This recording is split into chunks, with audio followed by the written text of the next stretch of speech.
Ich bin klein, mein Herz ist rein, was niemand hinein, oh wie fein.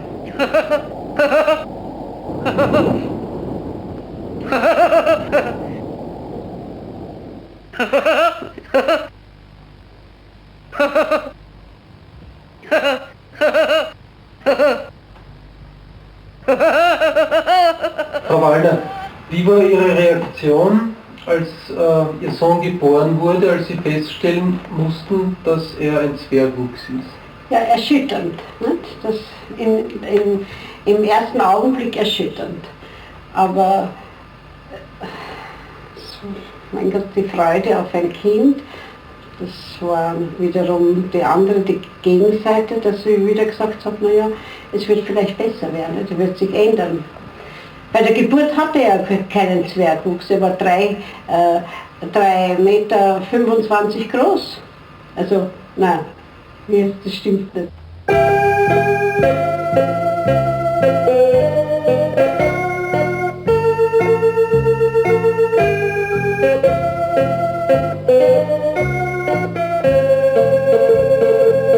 Ob er überhaupt lebensfähig war, das hat man damals gar nicht einmal richtig noch feststellen können. Er kam in den Brutofen und wurde erst so richtig zum Leben erweckt praktisch. Und dann, wie ich es halt wusste und wie ich die Sicherheit hatte, habe ich mich damit abgefunden. Wie lange wohnte Karli bei Ihnen? Der Karli wohnte bei mir überhaupt, also jetzt ist er vielleicht 3 Jahre nicht bei mir, aber sonst hat er immer bei mir gewohnt. Wieso? Er hat immer bei mir gewohnt. Ich war schon in Gablitz draußen und er hier, aber in einem Haushalt waren wir zusammen. Nicht? Ich habe für ihn gesorgt und habe für ihn alles gemacht, bis er also sich selbstständig gemacht hat da drüben. Eine Zeit war er verheiratet, das war aber ganz kurz, das kann man auch nicht rechnen. Karli, hättest du dich gern früher selbstständig gemacht? Karli, hättest du dich gern früher selbstständig gemacht? Wärst du lieber schon früher von zu Hause weg? Ja, je nachdem, ja.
Wollte erreichen, dass er unabhängig ist, dass die Leute nie glauben, dass er von ihnen abhängig sein wird. Nochmal, dasselbe. Ja, also ich mache mir immer den Spaß, wenn ich solche Kurven fahre, was ich so gewischen mit den Augen, so wie der Nikolaus, dass die Leute erschrecken. Und das gefällt mir dann, da roche ich dann, weil das ein Spaß ist, nicht, dass die...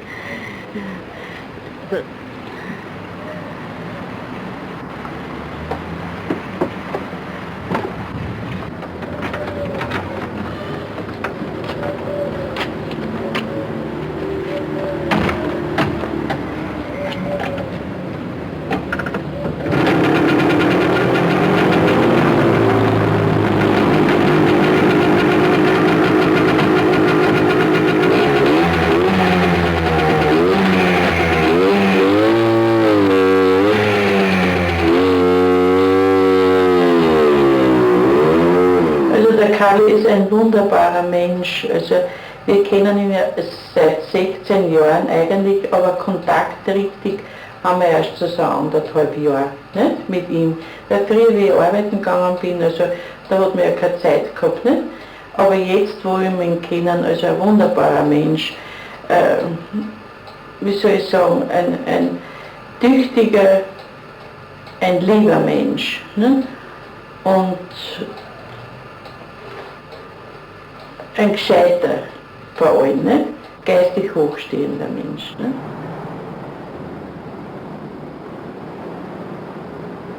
Er ist ein sehr guter Freund und er hat sehr viel Humor und er meistert das Leben eigentlich sehr gut. Und er ist sehr gutmütig. Der Karl ist vor allem für mich ein ermutigendes Beispiel dafür, dass Behinderte, sogar Schwerbehinderte, ohne große Schwierigkeiten in die Gesellschaft sich eingliedern können, wenn eben diese Gesellschaft ihnen nur halbwegs wohlwollend gegenübersteht. Er ist ein sehr aufgeschlossener Mensch, der aus seiner Behinderung keinerlei Minderwertigkeitsgefühle bezieht, mutig, ja, und optimistisch. Ja, bitte, ich hätte gern Ihre Meinung gehört. Wenn Sie auf der Straße gehen und Sie sehen so einen Zwerg wie ich bin, was würden Sie sich da denken? Naja, das betrifft ja mich eigentlich auch und ich denke mir dann, ob der Mensch auch dieselben Probleme hat wie ich. Und eigentlich wundere mich immer, ich finde immer, die Leute schauen mich viel mehr an. Ich schaue immer, ob dann die Leute den Menschen auch anschauen. Und der bewegt sich ganz normal und schaut ihm kein Mensch an. Ich bin vielleicht ein bisschen empfindlich. Ich glaube dann immer, jeder schaut nur auf mich. Und dann sehe ich aber, dass die Leute das ja gar nicht so beachten. Vielleicht kurz hinschauen und weitergehen. Ich glaube immer, die schauen nur auf mich.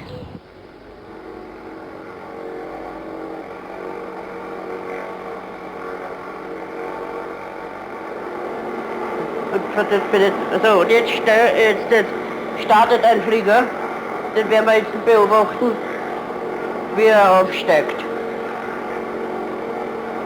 Jetzt fährt er zur Startbahn.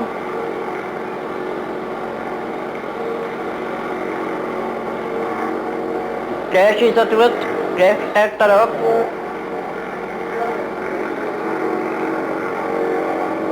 Achtung.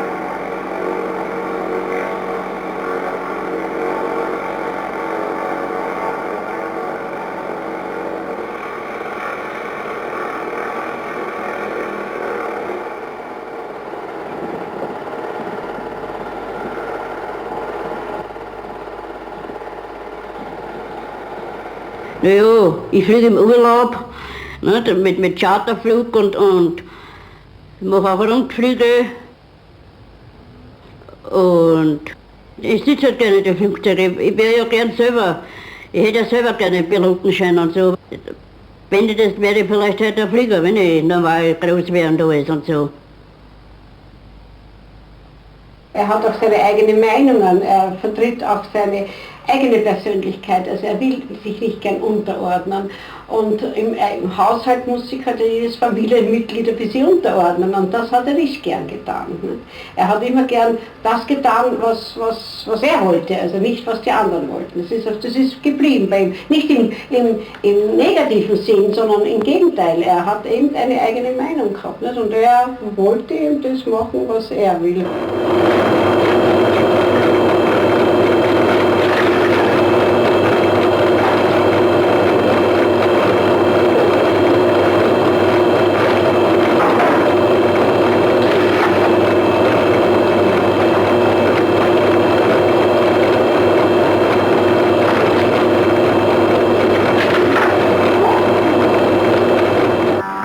Er ist ein ganz ein lieber Kerl, aber er ist halt auch oft, soll ich sagen, ein bisschen dadurch vielleicht, weil er es schlecht hört, dass er da irgendwie ein bisschen misstrauisch ist und alles.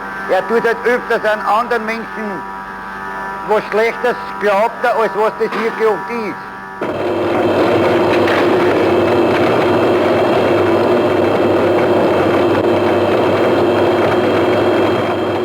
Ja, ich muss jetzt lachen. Er ist ein Arbeitskollege wie jeder andere. Er muss arbeiten.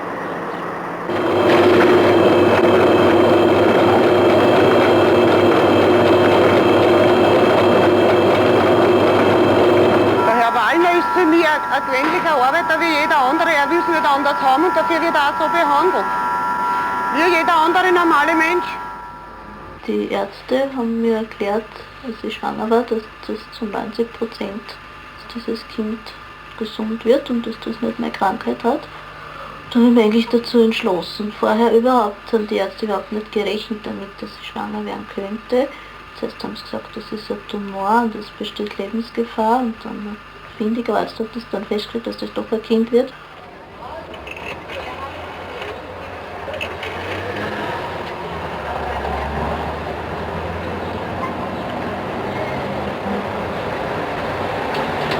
Ja, grüß dich Gott, Mama. Ja, sag mal bitte, was gibt's denn heute zum Essen? Ja, ich komme so circa in einer Stunde nach Hause.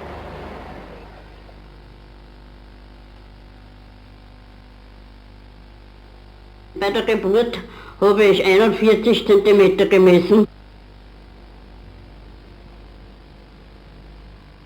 Mit 3 Jahren war ich ca. 60 cm lang.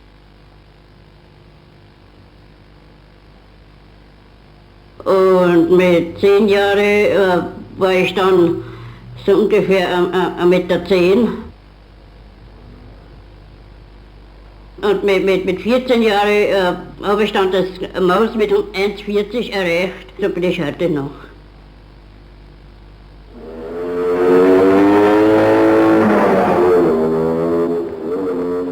Der Vater meines Kindes war ein ganz großer Mann, er war 1,80 Meter. Das hat eigentlich die Umwelt wahrscheinlich mehr schockiert, als wenn ich mal jemand genommen hätte, der in der Größe zu mir gepasst hat. Aber ich habe es wunderbar gefunden, hat mich überall beschützt und verteidigt und wir haben uns eigentlich sehr gut vertragen. Nur die Umwelteinflüsse, die Menschen, die mich gut leiden haben können, haben mir wieder gesagt, das kann nicht gut gehen, haben mich verunsichert und von seiner Seite ist er auch immer, hat er gehört, so eine nimmst du und die klingt auf kein Gaswert drauf und es wird nicht gut gehen und dann waren vermögensrechtliche Streitfragen. Mein Vater hat sich dann eingemischt und wir sind dann so nervös geworden und da haben wir dann eigentlich gesagt, das geht gar nicht mehr und wir haben gar uns nicht mehr verstanden. Es war mir dann lieber, das Kind wächst in einer ruhigen Atmosphäre auf, als wenn wir immer streiten. Entschuldigung, ich hätte gern Ihre Meinung, wenn Sie auf der Straße gehen und Sie sehen so einen Zwerg wie ich bin, was würden Sie sich da denken? Noch gar nichts, das ist ja menschlich, nicht? Einer ist groß, einer ist klein, nicht? Ich habe ja auch Gartenzweige, die was ich gern habe, was ein mancher Mensch nicht will. Wenn ich vielleicht daran denke, wie sein Leben einmal wird und dass er Schwierigkeiten hat, machen wir vielleicht schon Vorwürfe. Aber ich glaube, er ist so ein Charakter, der mit allem fertig wird. Ich glaube, er wird schon schaffen. Haben Sie gehofft, dass das Kind normalwüchsig werden wird? Ja, habe ich fest gehofft. Als ich aus der Narkose erwacht bin, habe ich das vollkommen falsch verstanden. Da habe ich gehört, also er war 37 cm bei der Geburt. Und das habe ich aber in meiner Trance, habe ich das verstanden, 47. Und da war ich richtig glücklich und bin gleich wieder eingeschlafen. Und als ich dann richtig runter geworden bin und gesehen habe, dass das Kind nur 37 ist, war ich schon sehr unglücklich und ich dachte, jetzt ist genau das eingetreten, was ich nicht wollte. Aber ich bin eigentlich mit mir selbst fertig geworden, ich habe das nie jedem gesagt und dann so viel Freude mit ihm gehabt bis jetzt. Es ist eigentlich ein ganz normales Leben führen, wir mit Schimpfen und Streiten und wieder lieb haben. Was zu mir passen würde in der Größe, da habe ich noch nicht gehabt. Wenn alle größer wie ich. Schon trachte, dass ich vielleicht wieder eine finde, eine Ehe für. Das ohne weiteres, das kann nicht. Das schon. Ja, gut, freilich, warum nicht?